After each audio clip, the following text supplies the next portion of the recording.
Just like painting on a canvas, drag is a form of art, an area of self-expression that some people just don't understand.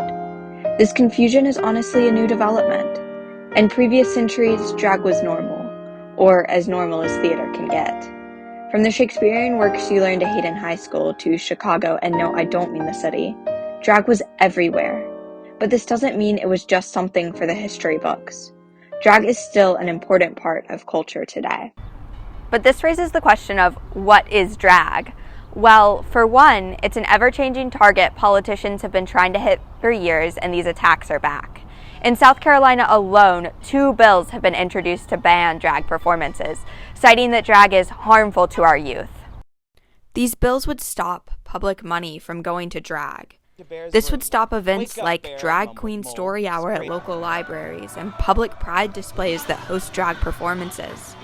In South Carolina specifically, this would target SC Pride, a celebration in downtown Columbia that hosts drag queens as a part of their event.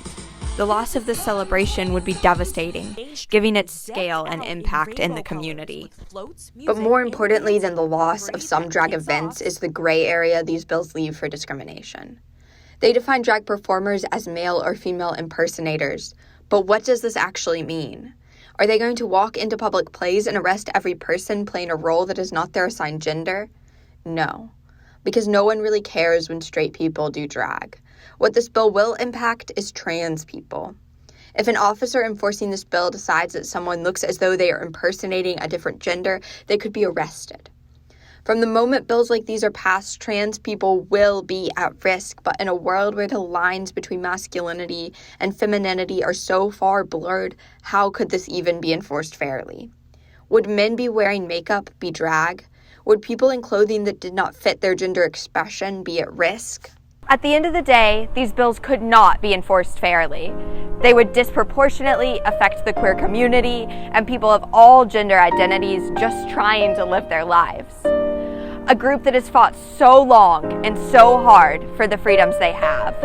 Shots have rained down on the queer community long before Marsha P. Johnson threw that first rock at Stonewall. This community has had to live in fear.